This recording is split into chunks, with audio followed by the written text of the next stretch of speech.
여러분, 안녕하세요. 오늘 저는 한 여인의 이야기를 들려드리고자 합니다. 한 여인이 겪었던 비극과 그 속에서 피어난 강인함에 대한 이야기입니다. 세컨드 여자가 낳은 아이가 생후 한 달을 맞았다는 날, 남편은 그 모자를 집으로 데려와 나에게 당장 나가라고 소리쳤습니다. 나는 그 자리에서 소란을 피우지 않고 즉시 어머니께 전화를 걸어 투자금을 회수하고 모든 협력 사업을 중단시키라고 요청했습니다. 결국 그 도시는 파산 직전의 위기에 놓이게 되었습니다. 그날은 수요일이었습니다. 저는 서정이라는 이름의 평범한 직장인이었습니다. 퇴근 후 집으로 돌아가던 길에 남편 지훈이 좋아하는 돼지갈비와 싱싱한 새우를 사기 위해 일부러 재래시장에 들렀습니다. 저녁에 맛있는 갈비찜을 해주려고 했습니다. 우리가 결혼한 지 3년, 지훈은 늘 회사 일이 바쁘다며 밤늦게까지 야근하기 일쑤였습니다. 저는 그런 그가 안쓰러워 집안일은 손끝 하나 까딱하게 하지 않았습니다. 매일 저녁마다 다양한 요리를 준비하며 그가 집에 조금이라도 주방에서 분주히 움직이는 동안 냄비 속 갈비탕에서 구수한 냄새가 술술 풍겨 나왔습니다. 거실에서 충전 중이던 휴대폰은 신경 쓸 틈도 없이 시간 가는 줄 몰랐습니다. 그때였습니다. 현관에서 열쇠 돌리는 소리가 들렸습니다. 지훈이 돌아온 줄 알고 서둘러 손을 닦으며 오는 얼굴로 뛰어나갔습니다. 오늘 일찍 왔네요. 갈비탕 거의 다 됐어요. 먼저 앉아 있어요. 말도 채 끝내기 전에 저는 그 자리에 얼어붙었습니다. 문 앞에는 세 사람이 서 있었습니다. 지훈이 앞장서고 그 뒤로는 분홍색 원피스를 입은 여자가 아기를 작은 이불로 꽁꽁 싸매 안고 있었습니다. 아기의 크기로 보아 겨우 생후 한 달 정도 되어 보였습니다. 그 여자는 한 번 본 적이 있었습니다. 예전에 지훈의 회사 아래층으로 서류를 가져다 주러 갔을 때 그녀가 지훈의 팔짱을 끼고 있는 것을 보았습니다. 그때 지훈은 협력사의 비서라고 말했지만 지금 보니 전혀 아니었습니다. 제 심장은 콩 하고 바닥으로 떨어지는 듯했고 손에 쥐고 있던 행주마저 땅에 떨어졌습니다. 목소리가 떨렸습니다. 지훈 씨, 이 여자 누구예요? 왜 이 여자를 집에 데려왔어요? 지훈은 저를 쳐다보지도 않고 허리를 숙여 신발을 갈아 신더니 서류 가방에서 서류 한 뭉치를 꺼냈습니다. 그의 손에서 휙 하고 날아간 서리는 거실 탁자 위에 툭 떨어졌습니다. 그는 싸늘하게 말했습니다. 이건 이혼 서류야. 문제 없으면 서명하고 이 집은 내가 결혼 전에 산 거니까 오늘 당장 짐 싸서 나가. 저는 그 이혼 서류를 노려보다가 그의 뒤에 서 있는 여자를 보았습니다. 그 여자는 아기를 안고 있었는데 눈빛에는 묘한 도발이 서려 있었고 입꼬리마저 살짝 올라가 마치 무엇인가를 과시하는 듯했습니다. 온몸의 피가 머리끝으로 솟구치는 것 같았습니다. 저는 지훈 앞으로 성큼성큼 다가가 그의 팔을 붙잡았습니다. 똑똑히 말해봐요. 대체 이게 무슨 일이에요? 이 여자 누구냐고요? 이 아이가 설마 당신 아이예요? 그때 그 여자가 입을 열었습니다. 가늘고 부드러운 목소리였지만 당당함이 묻어 있었습니다. 언니, 흥분하지 마세요. 저는 이엘이라고 해요. 이 아이는 저와 명우 씨 아이예요. 갓 한 달 됐어요. 지훈 씨는 진작부터 언니랑 이혼하고 싶었는데 마땅한 기회를 찾지 못했다고 했어요. 이제 아이도 태어났는데 아이한테 명분을 안 줄 수는 없잖아요. 닥쳐. 저는 예리를 노려보다가 다시 지훈을 보았습니다. 지훈 씨, 이 여자가 하는 말이 사실이에요. 당신 정말 그 여자랑 아이가 있는 거예요? 우리 3년 결혼 생활이 당신 눈엔 그렇게 하찮은 거였어요? 지훈은 제 손을 거칠게 뿌리치며 예리 앞에 서서 보호하듯 막아섰습니다. 그리고는 눈살을 찌푸리며 말했습니다. 이미 다 봤으니 더 이상 숨길 필요도 없겠지. 나랑 예리는 1년 넘게 만났어. 예리가 내 아이를 가졌는데 내가 책임을 안 질 수 없잖아. 당신은 나랑 이렇게 오래 살면서 아들 하나 못 낳아줬잖아. 우리는 애초부터 안 맞았어.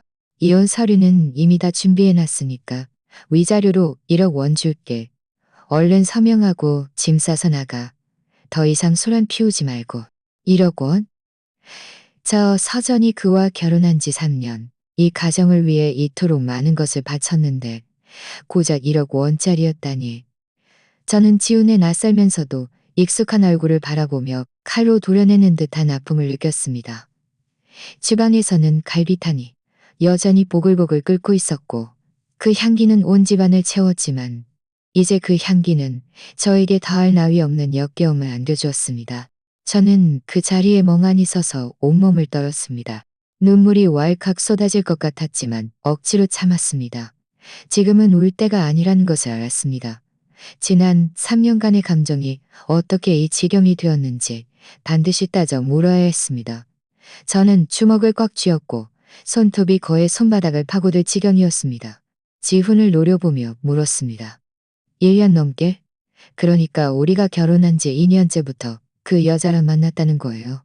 당신이 야근이니 출장이니 했더니 지훈의 얼굴에는 일말의 죄책감도 없었습니다. 오히려 제가 터무니없는 질문을 한다는 듯 눈살을 찌푸렸습니다. 그래, 그럼 어쩔 건데.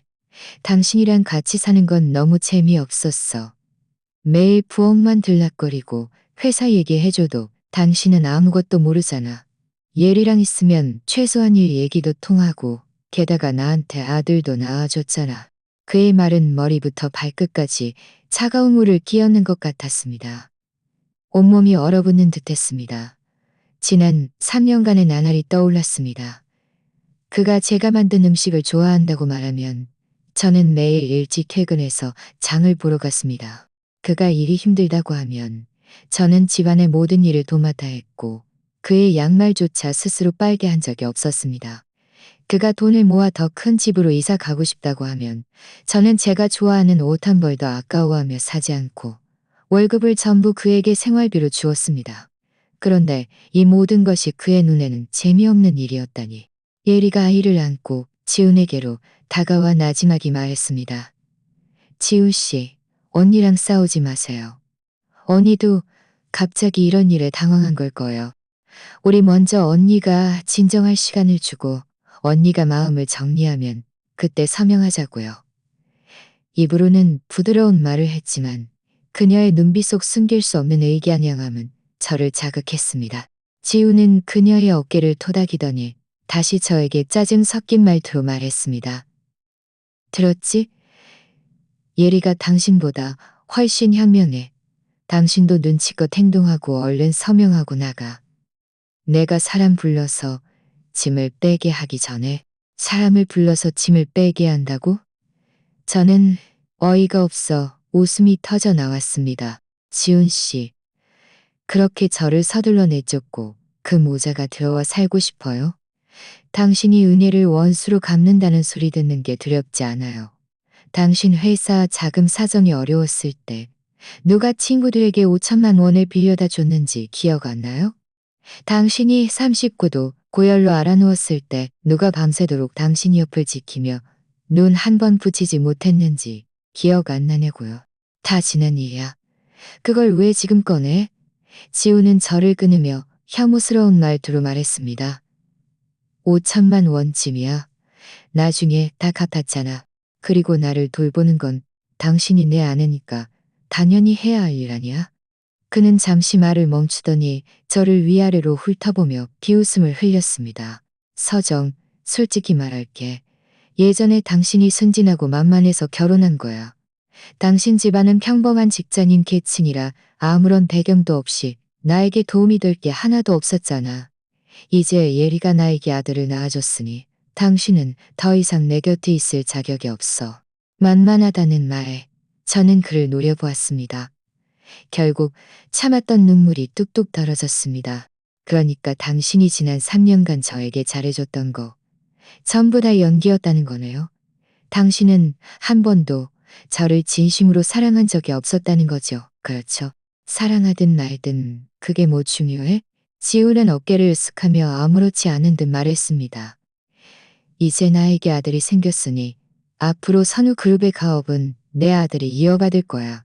당신이 눈치껏 1억 원 받고 얼른 나가면 앞으로 우리 서로 방해할 일 없을 거야.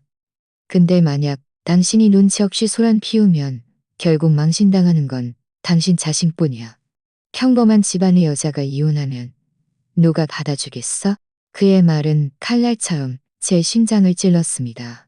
제 눈앞에 익숙한 듯 낯선 이 남자를 보며 저는 한없이 낯설게 느껴졌습니다.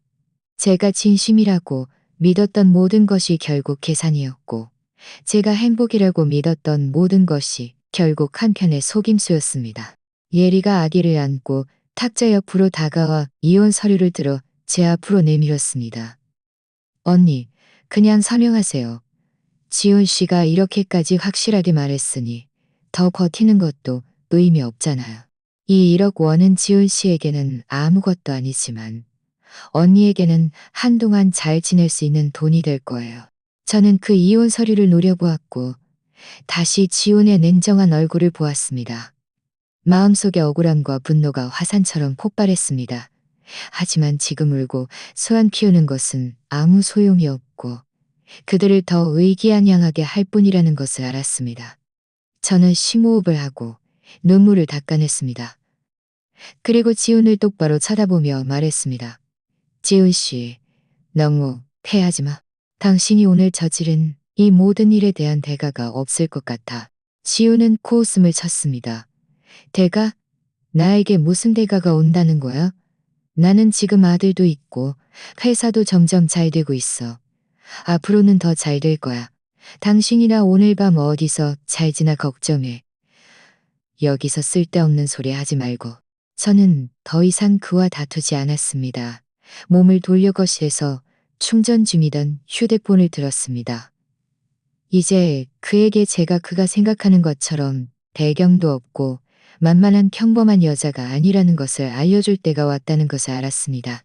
휴대폰을 쥐고 화면 위에서 2초간 멈칫했습니다. 망설임이 아니라 마음속에서 요동치는 감정을 진정시키기 위함이었습니다. 지훈에게 단 한순간의 당황함도 보이고 싶지 않았습니다. 지훈은 제가 휴대폰을 드는 모습을 보고는 처음에는 잠시 멍하니 있다가 이내 비웃음을 터뜨렸습니다. 소파에 기대어 팔짱을 끼고는 구경꾼처럼 저를 지켜보았습니다. 뭐야, 친구 불러서 뒷배 좀 봐달라고 하려는 거야. 서정 헛수고하지 않는 게 좋을 거야. 당신 친구들도 당신처럼 다 평범한 직장인이잖아. 뭘 도와줄 수 있겠어? 설마 내가 마음을 바꿀 거라고 생각해? 예리도 거들었습니다. 아이를 안고 지훈 옆으로 다가와 품 안의 아기를 살살 토닥이며 일부러 다정한 말투로 말했습니다. 언니, 정말 아쉽더라도 친구들 불러서 소란 피우지 마세요. 분위기만 상하잖아요. 아기가 갓 한 달 됐는데 시끄러운 건 안 좋아요. 그녀는 그렇게 말하며 고개를 숙여 아기를 건드렸습니다. 그 모자간의 다정한 모습에 제 속이 뒤집히는 것 같았습니다. 저는 그들의 합창을 무시했습니다. 손가락으로 주소록에서 어머니의 번호를 찾아 가볍게 눌렀습니다. 전화가 걸렸습니다. 수화기 너머로 뚜뚜하는 통화 대기음이 들렸습니다. 그 한 번 한 번의 소리는 마치 지훈과 예리의 심장을 두드리는 것 같았습니다. 지훈의 얼굴에서 비웃음이 조금 사라졌고 예리도 아기를 건드리던 동작을 멈추고 제 휴대폰을 뚫어져라 쳐다보았습니다. 정말 전화하는 거야? 지훈은 눈썹을 치켜떴지만 여전히 아무렇지 않은 말투였습니다. 그 슈퍼에서 일하는 친구한테 전화하는 거야? 아니면 택시 운전하는 친구한테? 그들이 와서 당신한테 서명하라고 설득하라고? 내가 말하는데 소용없어. 오늘 이후는 무조건 할 거야. 그의 말이 끝나자마자 전화가 연결되었습니다. 소화기 너머로 어머니의 익숙하면서도 다정한 목소리가 들려왔습니다. 정아, 왜 이 시간에 엄마한테 전화했어? 엄마 보고 싶었어? 어머니의 목소리를 듣자마 코끝이 찡해지며 울음을 터뜨릴 뻔했지만 지금은 약한 모습을 보여선 안 된다는 것을 알았습니다. 심호흡을 하고 최대한 평온한 목소리로 말했습니다. 옆에서 지우는 똑똑히 듣고는 다시 입꼬리를 올렸습니다. 예리에게 귓속말로 속삭였습니다. 봐, 내가 말했잖아. 그 부모가 뭘 도와줄 수 있겠어. 기껏해야 그냥 포기하라고 설득이나 하겠지. 예리도 고개를 끄덕였고 그녀의 눈에는 다시 의기양양함이 돌아왔습니다. 저는 그들의 작은 움직임을 무시하고 전화에 대고 계속 말했습니다. 엄마, 예전에 우리 회사가 선우그룹에 거액을 투자했다고 했죠? 그리고 몇 개의 협력 프로젝트도 진행 중이고요. 지금 당장 사람 시켜서 그 투자금 회수하고 협력 프로젝트도 잠시 중단시켜주세요. 이 말이 나오자마자 거실은 순식간에 정적이 흘렀습니다. 지훈의 얼굴에 걸려있던 웃음이 굳어졌고 예리가 아기를 안고 있던 손도 멈칫했습니다. 두 사람은 멍하니 저를 쳐다보았는데 마치 제가 방금 한 말을 제대로 듣지 못한 듯 했습니다. 저나 저편의 어머니도 잠시 멈칫했지만 더 이상 묻지 않고 다정하게 말했습니다. 왜 갑자기 투자를 철회하라고 해? 혹시 선우그룹 쪽에 무슨 문제라도 생겼니? 별일 아니에요. 그냥 그 회사 좀 미덥지 않다고 생각해요. 계속 협력하면 위험할 수도 있을 것 같아서요. 저는 지훈의 새하얗게 질린 얼굴을 한번 쳐다보고는 평온한 목소리로 말했습니다. 엄마, 최대한 빨리 처리해주세요. 우리 회사 일에 지장 주지 않게요. 알았다. 엄마가. 지금 당장 비서한테 전화해서 바로 처리하라고 할게. 어머니는 더 이상 묻지 않고 치원실에 승낙했습니다. 장아, 거기서 혹시라도 무슨 억울한 일 당했으면 숨기지 말고 엄마한테 말해. 엄마가 데리러 갈게. 네, 엄마. 걱정 마세요. 저 괜찮아요. 어머니와 몇 마디 더 나눈 후 저는 전화를 끊었습니다. 휴대폰을 내려놓고 지훈을 올려다보았습니다. 그는 여전히 방금 전 자세, 그대로 눈을 동그랗게 뜨고 입을 벌린 채 한참 동안 아무 말도 하지 못했습니다. 예리도 당황했습니다. 작은 목소리로 물었습니다. 지훈 씨, 그 여자가 뭐라고 한 거예요? 그 여자네 집이 우리 회사에 투자했다고 한 거 정말이에요. 그제야 지훈은 정신을 차렸습니다. 벌떡 일어나 저를 가리키며 목소리가 떨렸습니다. 서정, 방금 당신 엄마한테 뭐라고 했어? 투자 철회? 당신의 집이 어떻게 우리 회사에 돈을 투자할 수 있어? 여기서 가식 떨지 마. 당신 부모님은 그저 평범한 서민일 뿐인데 어떻게 회사를 가지고 있겠어? 혹시 나를 속이려고 일부러 지어낸 거짓말 아니야? 저는 그의 당황한 모습을 보며 일말의 동정도 느끼지 못했습니다. 오히려 큰 복수를 이룬 듯한 통쾌함만 밀려왔습니다. 저는 싸늘하게 비웃었습니다. 거짓말인지 아닌지는 곧 알게 될 거예요. 지훈 씨, 저에게 아무런 배경도 없이 당신에게 도움이 안 된다고 생각했죠? 다음 두고 보세요.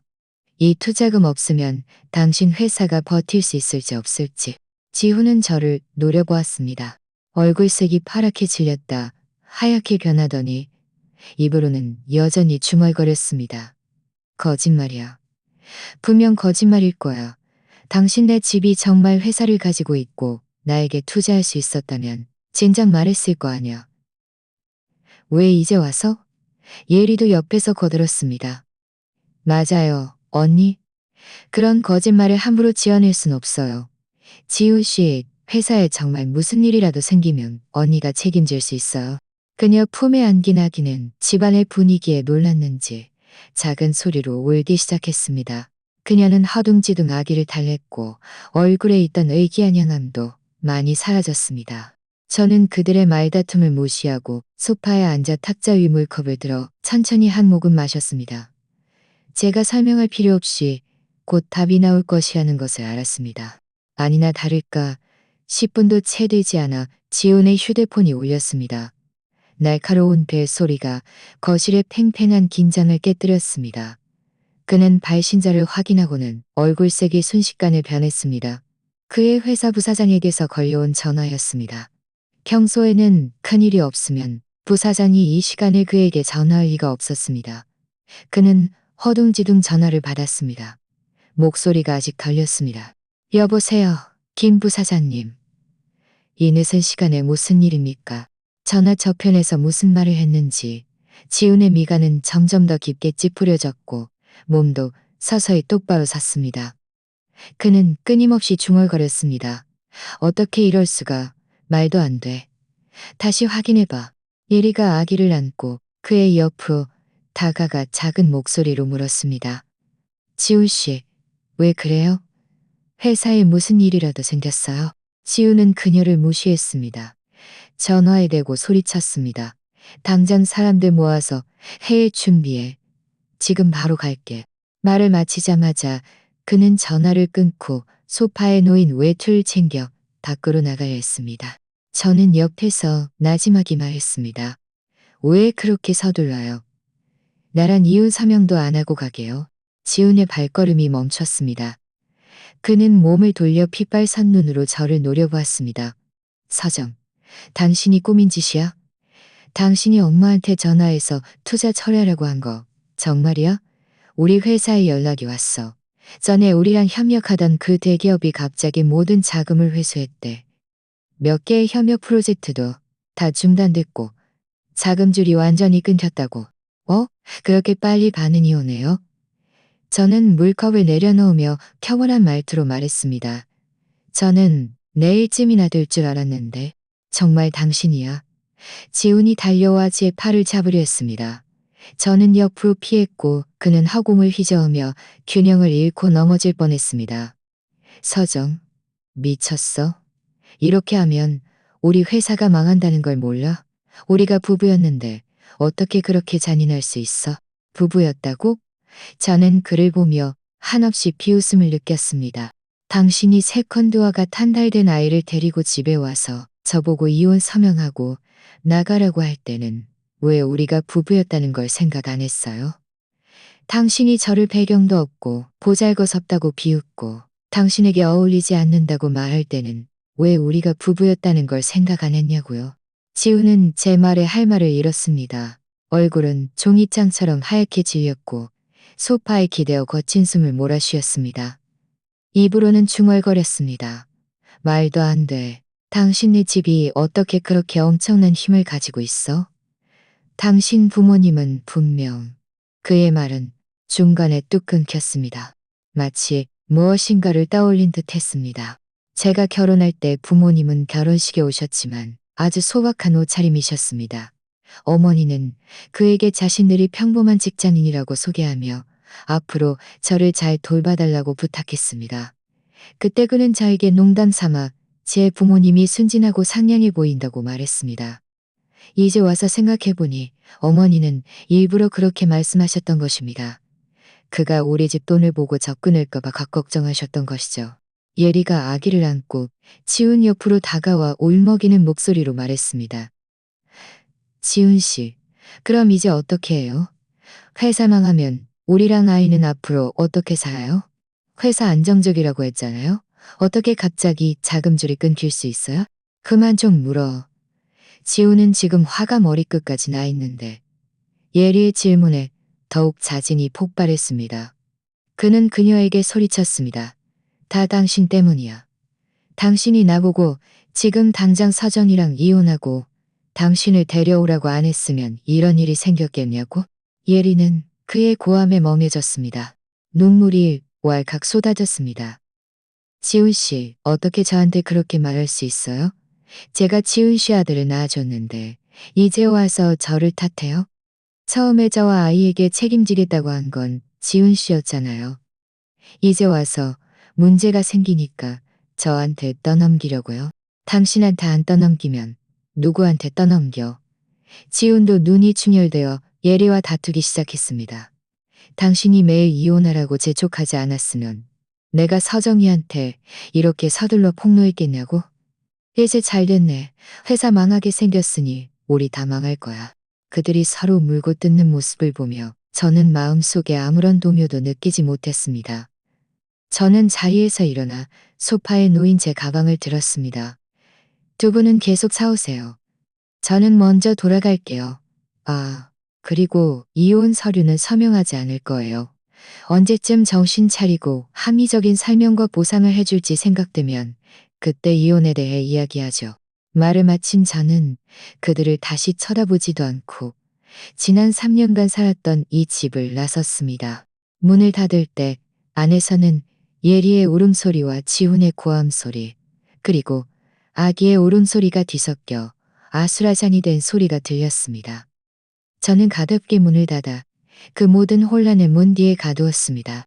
아래층으로 내려오자 밤바람이 불어왔고 제 마음속 답답함이 비로소 조금 풀렸습니다. 휴대폰을 꺼내 어머니께 전화를 걸었습니다. 엄마, 저 나왔어요. 이제 집에 갈 준비하고 있어요. 그래, 엄마가 운전기사 보낼 테니 아파트 입구에서 잠깐 기다려. 조심하고. 어머니의 목소리는 여전히 다정했습니다. 회사 일은 걱정 마. 엄마가 다 처리해놨어. 감히 내 딸을 건드리면 대가를 치러야지. 전화를 끊고 저는 아파트 입구에 서서 오가는 차들을 바라보았습니다. 마음속으로는 생각했습니다. 지훈과 예리, 이건 시작에 불과해. 그들이 나에게 진 빚, 내가 하나하나 전부 돌려받을 거야. 차에 오르자마자 얼마 지나지 않아 휴대폰이 울렸습니다. 지훈이었습니다. 화면에 깜빡이는 이름을 보며 2초간 망설이다가 전화를 받았습니다. 그가 무슨 말을 하려는지 듣고 싶었습니다. 전화가 연결되자마자 지훈의 다급한 목소리가 들려왔습니다. 서정, 지금 어디야? 당장 돌아와. 우리 얘기 좀 잘 해보자. 당신 엄마한테 투자금 다시 넣어달라고 하면 안 될까? 회사 지금 난리도 아니야. 이러다 정말 망할 거라고. 저는 차 좌석에 기대어 평온한 말투로 말했습니다. 잘 얘기하자고요. 당신이 예리와 아이를 데리고 집에 와서 나보고 이혼 서명하고 나가라고 할 때는 왜 저랑 잘 얘기할 생각 안 했어요? 이제 회사에 문제가 생기니까 저랑 잘 얘기하자고요. 그때는 제가 잘못했어요. 제가 한심했어요. 지훈의 목소리가 낮아졌고 애원하는 듯 했습니다. 서정, 제가 잘못했어요. 이번 한 번만 용서해주면 안 될까요? 회사 안정되면 제가 예리랑 바로 관계 끊을게요. 우리 예전처럼 다시 잘 지내면 안 될까요? 예전처럼? 저는 비웃음을 흘렸습니다. 지훈 씨, 우리가 예전으로 돌아갈 수 있다고 생각해요? 당신이 그런 짓을 할 때부터 오늘 같은 결과를 생각했어야죠. 우리 엄마의 결정은 제가 함부로 바꿀 수 있는 게 아니에요. 당신 스스로 방법을 찾아야 할 거예요. 말을 마치자마자 저는 전화를 끊고 그의 번호를 차단했습니다. 더 이상 그의 위선적인 말을 듣고 싶지 않았고 그와 불필요하게 얽히고 싶지도 않았습니다. 운전기사가 저를 집에 데려다 주었을 때 부모님은 거실에서 저를 기다리고 계셨습니다. 어머니는 저를 보자마자 달려와 제 손을 잡고 위아래로 살피셨습니다. 정아, 억울한 일은 없었지? 그 지훈이 너한테 어떻게 하지는 않았지? 엄마, 괜찮아요. 저는 고개를 흔들고 어머니 어깨에 기댔습니다. 마음속에 억눌려 있던 억울함이 결국 터져 나왔고 눈물이 흘렀습니다. 그냥 지난 3년의 시간이 마치 한편의 우스갯소리 같아서요. 아버지는 옆에 앉아 표정이 좋지 않으셨습니다. 깊은 한숨을 쉬며 말씀하셨습니다. 다 우리 잘못이야. 그때 네 말 듣지 말았어야 했어. 네 신분을 숨기고 그 남자와 결혼하게 하다니. 만약 그가 네 진짜 상황을 미리 알았더라면 감히 너를 그렇게 함부로 대하지 못했을 텐데. 아니에요. 제가 눈이 멀어 그 사람의 본 모습을 알아보지 못한 거예요. 저는 눈물을 닦고 똑바로 앉았습니다. 하지만 지금도 늦지 않았어요. 저는 이미 그에게 모든 것을 말했어요. 앞으로는 그와 어떤 관계도 없을 거예요. 이어진 이틀 동안 저는 지훈 쪽 일에는 더 이상 신경 쓰지 않고 집에서 부모님과 편안히 시간을 보냈습니다. 그동안 지훈은 여러 번 다른 번호로 저에게 전화했지만 저는 한 번도 받지 않았습니다. 나중에는 아예 카톡으로 메시지를 보내기 시작했습니다. 어떤 메시지에서는 자신이 얼마나 후회하는지, 어떤 메시지에서는 회사가 얼마나 어려운지 말했습니다. 심지어 예리에게까지 메시지를 보내, 저에게까지 메시지를 보내, 저에게까지 메시지를 보내, 예리가 보낸 메시지를 보았는데 그 안에는 온통 위선적인 말들 뿐이었습니다. 언니, 다 제 잘못이에요. 제가 한때 어리석어서 지훈 씨와 함께하게 되었어요. 지금 당장 아이를 데리고 떠날 테니 지훈 씨 회사가 다시 잘 되게 얘기해 주시면 안 될까요? 저는 메시지를 읽고 곧바로 삭제했습니다. 그녀와 쓸데없는 말씨름을 할 가치도 없었습니다. 그녀가 정말 그렇게 현명했다면 지훈에게 아내가 있다는 것을 알면서도 그와 함께하지 않았을 것입니다. 지금은 그저 지훈의 회사가 망하면 자신이 기댈 곳이 없나하면 자신이 기댈 곳입니다. 사흘째 되는 날 아침 막 잠에서 깨어났을 때 모르는 번호로 전화가 왔습니다. 지훈 회사 직원 중 한 명이었습니다. 예전에 제가 회사에 몇 번 서류를 가져다 주러 갔을 때 몇 번 마주친 적이 있었습니다. 그는 회사가 이미 구조조정을 시작했고 많은 협력사들이 찾아와 빚을 독촉하고 있다고 말했습니다. 지훈은 어제 회사에서 누군가와 크게 싸우다가 저는 이 소식을 듣고도 별다른 놀라움이 없었습니다. 오후에는 동네 커뮤니티 게시판에서 글을 보았습니다. 그 글에는 지훈과 예리가 회사 입구에서 다투는 영상이 찍혀 있었습니다. 지훈은 얼굴이 시퍼렇게 질린 채 예리를 거칠게 밀쳤습니다. 여기서 망신 주지 마. 당신 아니었으면 내가 이렇게 됐겠냐고? 당장 아이 데리고 떠나. 더 이상 나를 따라다니지 마. 예리는 균형을 잃고 넘어질 뻔했고 품 안의 아기도 놀라 크게 울었습니다. 주위에는 많은 사람들이 모여들어 손가락질하며 수군거렸고 어떤 사람들은 사진을 찍고 영상을 녹화하고 있었습니다. 예리는 주위 사람들을 보고 다시 지훈의 냉정한 모습을 보며 더욱 서럽게 울었습니다. 안 갈 거야. 당신이 책임 안 지면 아이 데리고 당신 집에 가서 소란 피울 거야. 당신 집에 가서 소란 피울 거야.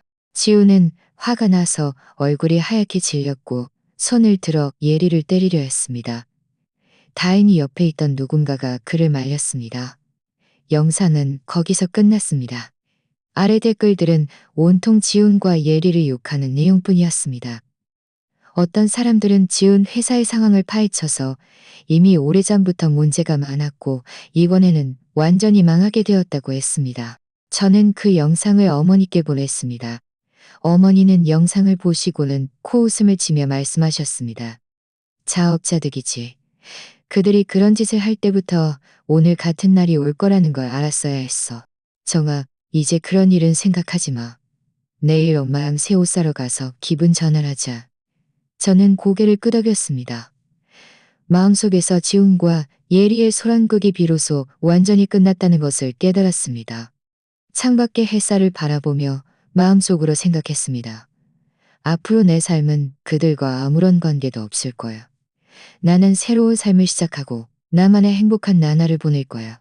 나흘째 되는 날 오후, 저는 집에서 어머니와 드라마를 보고 있었습니다. 갑자기 초인종이 울렸습니다. 가정부가 문을 열어주었는데 얼마 지나지 않아 달려와 지훈이 왔고 문 앞에서 가지 않고 버티고 있다고 말했습니다. 어머니는 눈살을 찌푸리셨습니다. 그 남자가 감히 또 왔어? 청아, 나가지 마. 엄마가 가서 얘기할게. 엄마, 괜찮아요. 제가 직접 가서 확실하게 얘기할게요. 저는 자리에서 일어섰습니다. 마음속에는 더 이상 이전과 같은 동요가 없었습니다.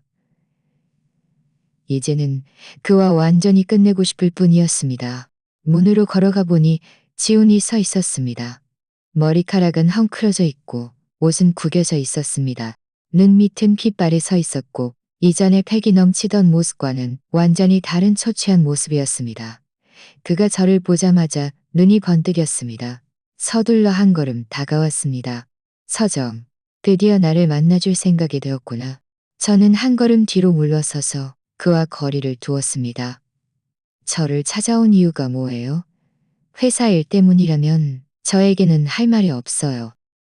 아니야. 회사 일 때문이 아니야. 사과하러 왔어. 지훈의 목소리는 울먹였습니다. 그는 손을 뻗어 제 손을 잡으려 했지만 저는 피했습니다. 그의 손은 허공에서 멈칫하다가 천천히 다시 거두어졌습니다. 서정, 내가 잘못했어. 당신을 배신해서는 안 됐고 당신을 무시해서는 안 됐어. 더욱이 예리를 데리고 집에 와서 당신 보고 나가라고 해서는 안 됐어. 지난 며칠 동안 많이 생각했어. 내가 가장 사랑하는 건 여전히 당신이라는 걸 깨달았어. 제발 한 번만 더 기회를 주면 안 될까? 지훈 씨, 저에게 그런 쓸데없는 말 하지 마세요. 저는 그를 보며 냉담한 말투로 말했습니다. 당신이 지금 이런 말을 하는 건 저를 사랑해서가 아니라 회사가 망해서 갈 곳이 없으니 제가 당신을 도와주길 바라서잖아요. 지훈의 얼굴이 순식간에 붉어졌습니다. 그는 고개를 숙였고 목소리가 작아졌습니다. 인정해. 처음에는 당신이 나를 도와주길 바랐어. 하지만 나중에는 정말 깨달았어. 당신 없는 삶은 도저히 살아갈 수가 없어. 서정, 제발 이번 한 번만 용서해주면 안 될까? 용서하라고요? 저는 비웃음을 흘렸습니다. 그럼 제가 당했던 억울함은요? 지난 3년간의 제 청춘은요? 당신이 용서하라고 하면 용서가 되나요? 바로 그때 지훈이 갑자기 고개를 들고 저를 노려보며 물었습니다. 서정, 한 가지 물어볼게. 당신네 집은 대체 뭘 하는 집이야? 당신은 대체 어떤 사람이야? 왜 당신이 한마디 하자마자 우리 회사 자금이 전부 철회될 수 있는 건데. 이제야 그가 이 질문을 참지 못하고 묻는 것 같았습니다. 저는 그를 보며 천천히 입을 열었습니다. 우리 엄마는 하늘그룹의 이사장이에요. 아마 들어본 적 있을 거예요.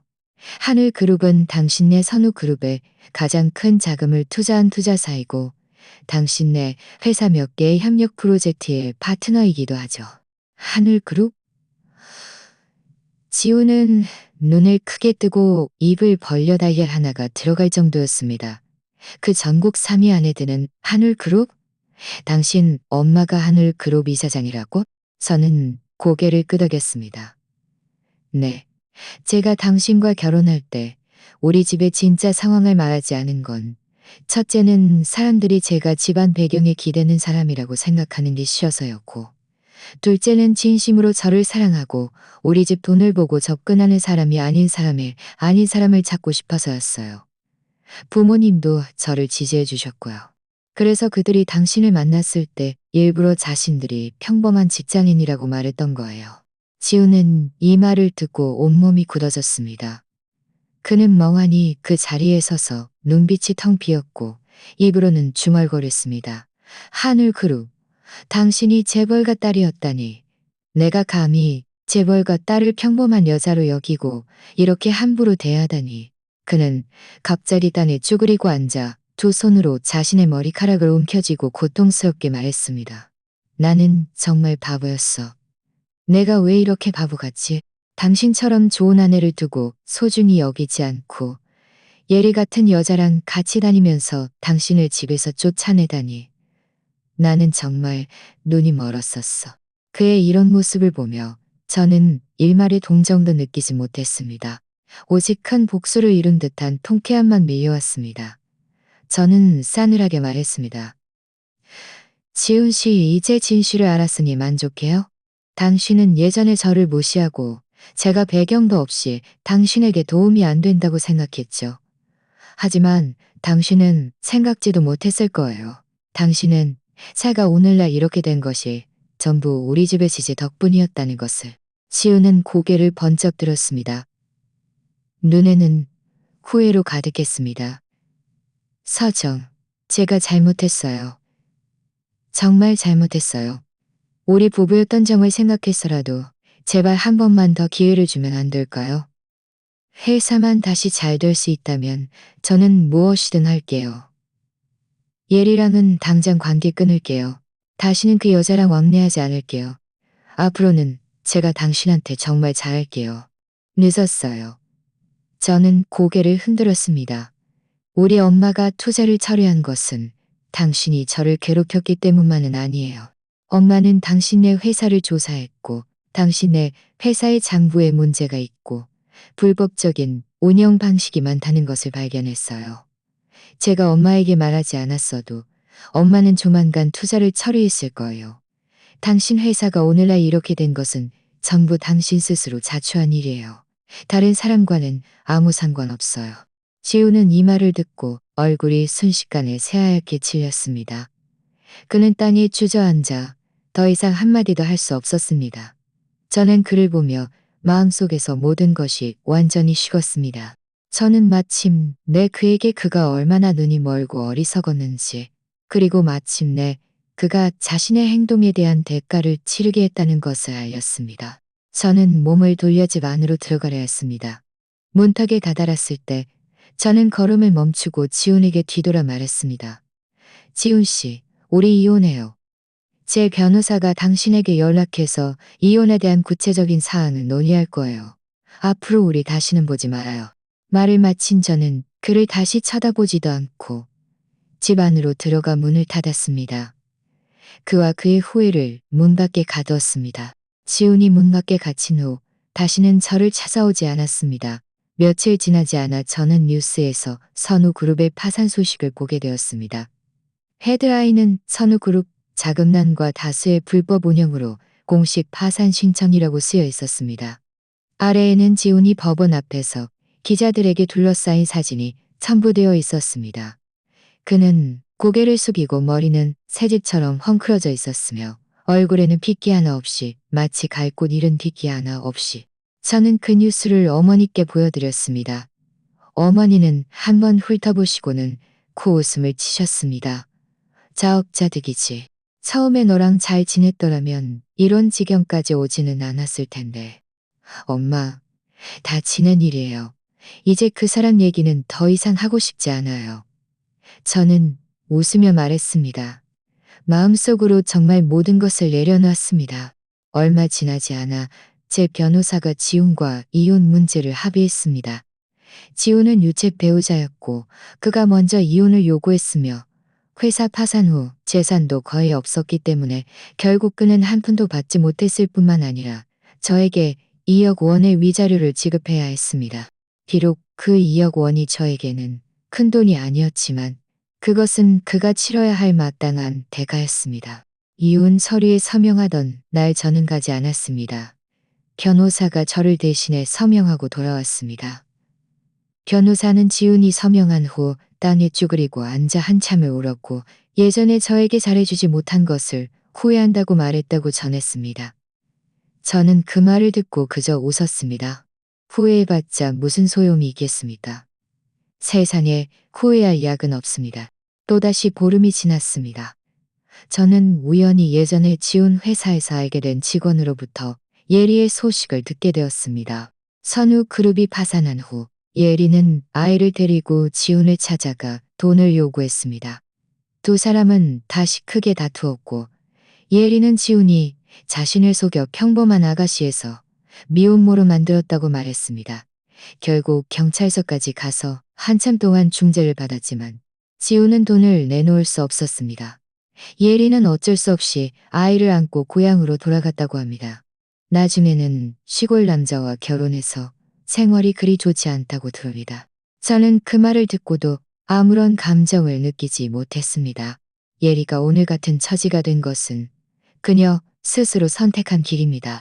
처음에 지훈에게 아내가 있다는 것을 알면서도 그와 함께 있을 때부터 이런 날이 올 거라는 것을 예상했어야 했습니다. 이 모든 일을 해결하고 나서야 저는 비로소 완전히 해방감을 느꼈습니다. 어머니는 제가 집에서 지루해 할까봐 회사에 나와 도와달라고 하셨습니다. 저는 어차피 할 일도 없어서 승낙했습니다. 처음에는 회사 하위 부서에서 인턴으로 일하며 동료들과 업무 처리 방식을 배웠습니다. 때로는 힘들기도 했지만 매우 보람 있는 시간이었습니다. 동료들은 제 진짜 신분을 알지 못했고 그저 평범한 인턴이라고 생각하며 저를 잘 챙겨주었습니다. 저도 그들과 아주 잘 지냈습니다. 주말에는 친구들과 쇼핑을 가거나 영화를 보고 혹은 교회 별장에서 휴가를 보내기도 했습니다. 요가 학원에도 등록해서 매일 밤 요가를 하며 몸과 마음을 이완하고 몸매도 유지했습니다. 나날은 충만하고 즐거웠습니다. 지훈과 예리는 이미 제 기억 속에서 아득히 사라진 지 오래였습니다. 어느 날 친구와 함께 백화점에 물건을 사러 갔다가 우연히 지훈을 보았습니다. 그는 낡아서 색이 바랜 셔츠를 입고 청소 카트를 밀며 백화점 안을 청소하고 있었습니다. 머리는 여전히 헝클어져 있었고 얼굴에는 피로가 가득했습니다. 이전에 패기 넘치던 지훈 대표님과는 완전히 딴 사람 같았습니다. 그도 저를 보았고 그의 눈에는 당황함이 가득했습니다. 그는 서둘러 고개를 숙이고 청소 카트를 밀며 황급히 사라지는 그의 뒷모습을 보며 제 마음속에는 아무런 도움에게 인사하지 않았고 친구에게도 그가 누구인지 않았고 우리는 이미 다른 세상 사람이었습니다. 그가 잘 살든 못 살든 이제 저와는 아무 상관이 없었습니다. 밤에 집으로 돌아오는 길, 차 안에서 창밖의 야경을 바라보며 만감이 교차했습니다. 이 실패한 결혼 생활은 저에게 슬픔과 고통을 안겨주었지만 동시에 저를 많이 성장시켰습니다. 이제는 사람을 어떻게 보고 자신을 어떻게 보호해야 하는지 그리고 무엇이 진정으로 소중한 것인지 알게 되었습니다. 저는 앞으로 제 삶이 더욱더 좋아질 것이라고 믿습니다. 저를 진정으로 소중히 여기고 사랑해 줄 사람을 만나 지훈과 예리는 그저 제 인생에 스쳐 지나가는 인연이자 교훈일 뿐입니다. 앞으로는 다시는 제 삶에 나타나지 않을 것입니다. 하늘그룹에서 3개월간 인턴 생활을 한 후 몇 개의 프로젝트에서 좋은 성과를 보여 부서의 작은 문제들을 해결하는 데 기여했습니다. 부사장은 저를 프로젝트 기획부로 발령냈습니다. 더 이상 잡무를 처리하는 인턴이 아니라 프로젝트 핵심 업무에 참여할 수 있게 된 것입니다. 처음으로 소규모 홍보 프로젝트를 단독으로 맡았을 때 저는 너무 긴장해서 며칠 밤을 설쳤습니다. 기획안을 수없이 수정하고 동료들에게도 의견을 물었습니다. 어머니가 이 사실을 알고 저에게 베테랑 컨설턴트를 붙여주려 했지만 저는 거절했습니다. 제 스스로 해내고 싶었습니다. 설령 잘하지 못하더라도 그것 또한 제 경험이 될 것이라고 생각했습니다. 어머니는 웃으며 제 머리를 쓰다듬었습니다. 그래, 엄마는 네가 잘할 거라고 믿어. 결국 프로젝트는 예상보다 훨씬 좋은 성과를 거두었습니다. 고객사에서는 회사로 감사 편지를 보내 제 이름을 언급하기도 했습니다. 성공 축하 회식 자리에서 부서장은 모든 사람 앞에서 저를 칭찬했습니다. 서정 씨는 회사에 온 지 얼마 안 됐지만 일 처리가 아주 꼼꼼하고 머리도 비상해요. 이 프로젝트가 성공하는데 서정 씨의 공이 매우 큽니다. 동료들은 저를 둘러싸고 박수를 쳐주었습니다. 저는 자랑스럽고 행복했습니다. 이렇게 제 능력으로 인정받는 느낌은 예전에 집에서 전업주부로 살며 지훈이 성공하는 모습을 지켜보던 때보다 훨씬 더 통쾌했습니다. 나날이 흘러갔고 저는 회사에서 점점 능숙해졌습니다. 마음이 맞는 친구들도 몇 명 사귀었습니다. 주말에는 함께 등산을 가거나 피크닉을 즐겼습니다. 아버지는 저에게 농담 삼아 말씀하셨습니다. 예전에는 네가 이혼하고 나서 헤어나오지 못할까봐 늘 걱정했는데 이제 네가 이렇게 잘 지내는 걸 보니 너와 엄마는 안심이 된다. 대략 반년 후 어느 주말 저는 동료와 함께 사무실 꾸밀 식물을 사러 도매시장에 갔습니다. 막 입구에 도착했을 때 익숙한 뒷모습이 보였습니다. 예리였습니다. 그녀는 낡은 외투를 입고 머리를 대충 묶은 채 화장기 없는 얼굴로 초췌해 보였습니다. 손에는 채소가 가득 담긴 비닐봉투를 들고 있었고 옆에는 노부인이 아이를 안고 있었습니다. 그 아이의 모습으로 보아 지훈과 예리의 아들인 듯했습니다. 예리도 저를 보았습니다. 처음에는 잠시 멈칫하더니 이내 얼굴색이 매우 좋지 않게 변했습니다. 피하고 싶었지만 피할 곳이 없었는지 억지로 그 자리에 서 있었습니다. 저는 그녀에게 말을 걸 생각은 없었고 그저 고개를 끄덕이며 동료와 함께 그녀를 지나치려 했습니다. 그런데 그녀가 갑자기 저를 불러 세웠습니다. 서정 씨. 저는 걸음을 멈추고 그녀를 돌아보았습니다. 그녀가 무슨 말을 하려는지 알 수 없었습니다. 그녀는 입술을 깨물었고 눈빛에는 질투와 함께 약간의 억울함이 서려 있었습니다. 요즘 잘 지내시죠? 하늘그룹에서 일한다고 들었어요. 작은 팀장이라고도 하던데. 네, 그냥 평범하게 일하고 있어요. 저는 평온한 말투로 말했습니다. 왜 당신만 그렇게 잘 지낼 수 있는 건데요? 그녀의 목소리가 갑자기 몇 톤 높아졌고 주위 사람들의 시선을 끌었습니다. 그때 당신이 당신 엄마한테 투자 철회하라고 안 했으면 지훈 씨 회사도 망하지 않았을 거고 저도 이렇게 되지 않았을 거예요. 저는 눈살을 찌푸렸습니다. 예리 씨, 똑똑히 아세요. 지훈 씨가 먼저 결혼을 배신했고 당신들이 먼저 저를 집에서 쫓아낸 거예요. 우리 엄마가 투자를 철회한 건 그저 해야 할 일을 한 것뿐이에요. 당신이 오늘 같은 처지가 된 건 당신 스스로 선택한 길이에요. 저와는 아무 상관없어요. 제가 선택했다고요? 그녀는 비웃음을 흘렸고 눈에는 눈물이 고였습니다. 제가 일찍이 당신이 하늘그룹의 재벌가 딸이라는 걸 알았더라면 제가 어떻게 지훈 씨와 함께 있겠어요? 저는 그 남자가 얼마나 대단한 줄 알았는데 알고 보니 전부 당신네 집안 덕분이었다니. 그때 그녀 옆에 있던 노부인이 아이를 안고 다가와 그녀의 팔을 잡아 끌었습니다. 예리야, 우리 얼른 집에 가자. 아이도 잠들려고 해. 예리는 노부인의 손을 뿌리치고 또다시 무엇인가를 말하려 했지만 저는 더 이상 그녀와 얽히고 싶지 않았습니다. 동료에게 가자라고 말하고는 몸을 돌려 떠났습니다. 동료에게 가자라고 말하고는 몸을 돌려 떠났습니다. 몇 걸음 걷지 않아 뒤에서, 몇 걸음 걷지 않아 뒤에서 노부인의 한숨소리와 예리의 울음소리가 들렸습니다. 도매시장에서 돌아온 후 저는 이 일을 어머니께 말씀드렸습니다. 어머니는 앞으로 그녀를 다시 만나면 쓸데없는 말 하지 말라고 하셨습니다. 그런 사람들은 자신의 불행을 남에게 전가할 뿐이라고요. 저는 고개를 끄덕이고 더 이상 이 일을 마음에 두지 않았습니다. 나날은 계속되었고 회사에서 저의 직위는 점점 높아졌습니다. 몇 개의 전문 자격증도 취득했습니다. 삶은 충만하고 의미 있었습니다. 어느 날 회사에서 단합대회로 바닷가로 휴가를 갔습니다. 저녁에 모두가 해변에 앉아 별을 보는데 동료가 저에게 농담을 건넸습니다. 서정 씨는 이렇게 훌륭한데 왜 아직 혼자예요? 혹시 제가 괜찮은 사람 소개해 줄까요? 저는 웃으며 말했습니다. 괜찮아요. 지금 이대로도 좋아요. 적당한 사람을 만나면 그때 생각해보죠.